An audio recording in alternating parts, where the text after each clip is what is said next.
Hey fam, and welcome back. We have made it to January 2020. Happy New Year, you guys. What are your plans for this year? I know that you hear all the time about goals this, goals that, goals this, goals that, goals this, goals that, right?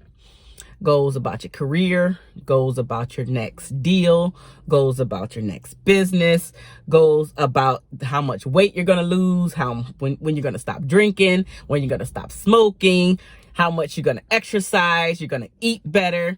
We have goals about everything. How many of you have taken the time to create and even implement relationship goals? See, we think that once we get into relationships, they're just going to go honky-dory. How many of you are out there thinking that once you get into the relationship, it just runs smoothly? There's nothing that you have to do more. Well, I'm sure you found out, unless you've been living under a rock, that you cannot enter into your relationship and think that it's just going to run smooth after you get into it. After you get the guy, after you get the girl, there's no more work to be done. Well, just like when you are working on your degree, it takes you several years to get that thing from day one up until your graduation day. Your relationship is just the same. You have to put in the work. You have to do the studying. You have to spend the time. And this is not with your books. This is not with your study partners. This is with your partner. This is with your spouse. You have to put in the face-to-face time. You have to do the communication. You have to create, excuse me. You have to do the hard talks or have the hard talks. Have the tough conversations. You have to create dates. Plan for dates. Make things special, not just on the holidays. What about tomorrow? What about just because? What about I was thinking about you? And it does not always have to be something that is so elaborate. It could be your partner's favorite thing. Like, you know that your spouse loves flowers. You don't have to go out there and get her a bunch of flowers.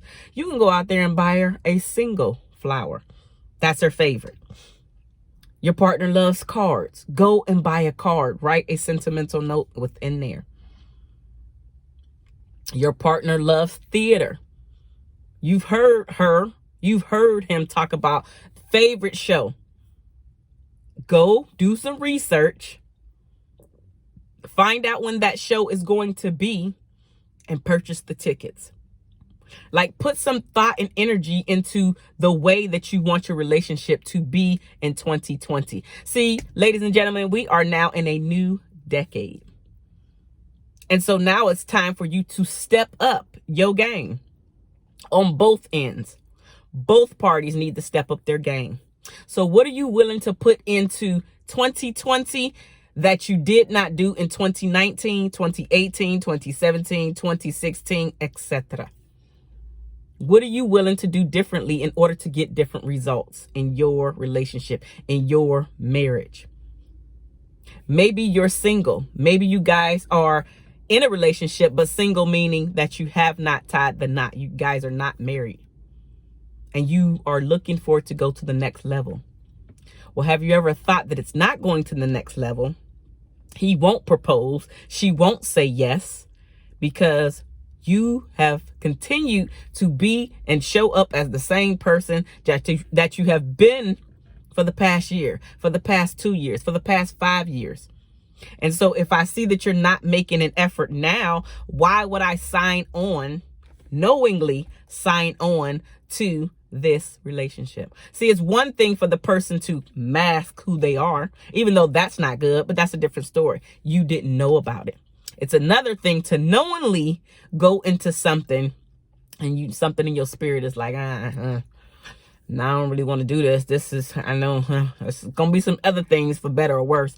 I don't really want to have to deal with this particular one.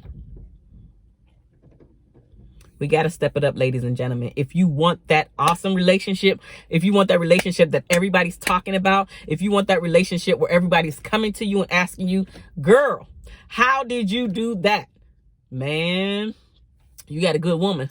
You got a good woman.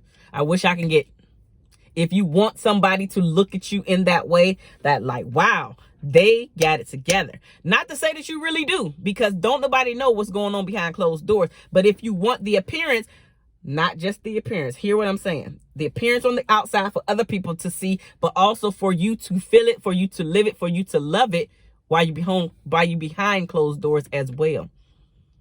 How much time, how much energy, how much effort are you willing to put into your relationship to create the relationship that you truly want, to create the marriage that you truly want, to create that happily ever after, to create that bliss, to not sit in your car when you get home, dreading going inside, dreading dealing with the person that you chose.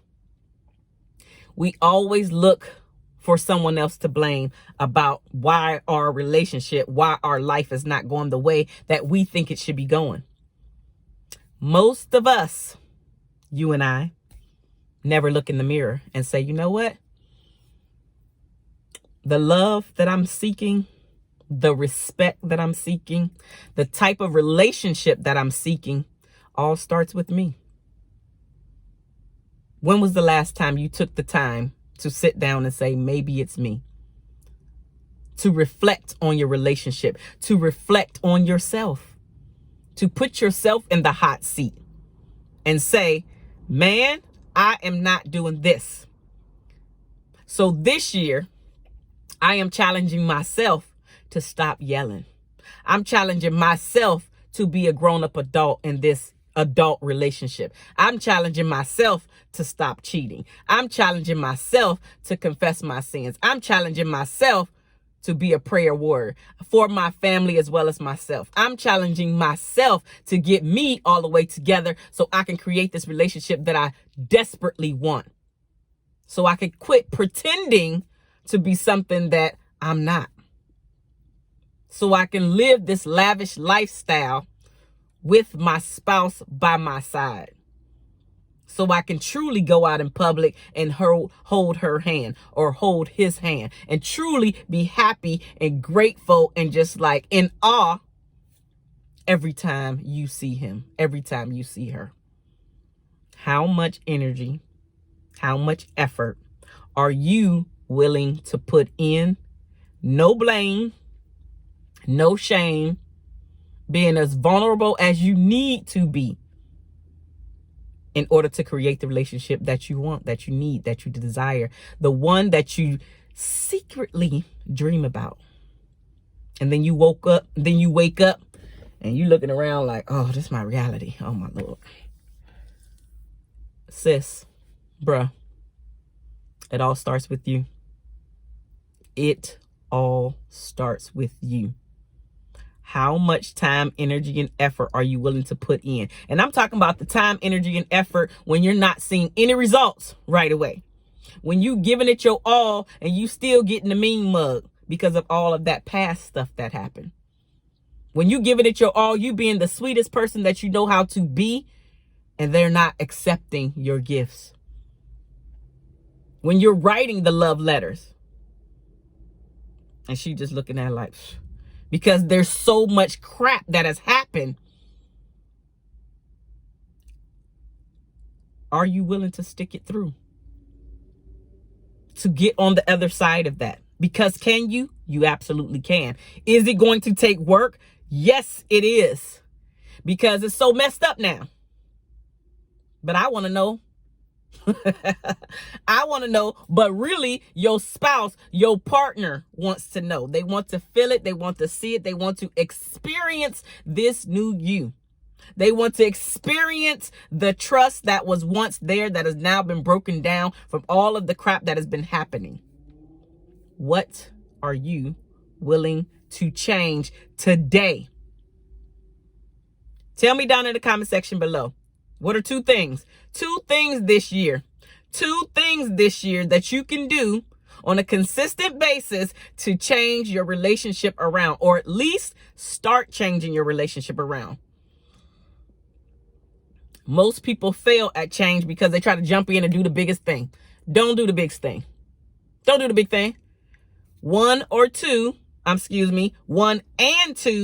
because I'm asking you to do two things. Two things for the year of 2020 to start to change your relationship around. What are the two things? What are the two things that you are willing to do? I got my two. I'm going to tell you right now. The first one is to make sure that I'm dating my husband more, because we don't do a lot of dating. So I'm intentionally making sure that we date more often this year. The second thing, praying together. I want to incorporate praying together on a more consistent basis, because right now we only do it every once in a while. And I know how important prayer is separately, but I also know how important it is together. Those are my two. What are your two? If you want to keep up with this, let me know. I will periodically ask you about how things are going. Right now, I want to see what your two are. Let's continue the conversation down in the comment section below. As always, I love you guys. It is now a new decade.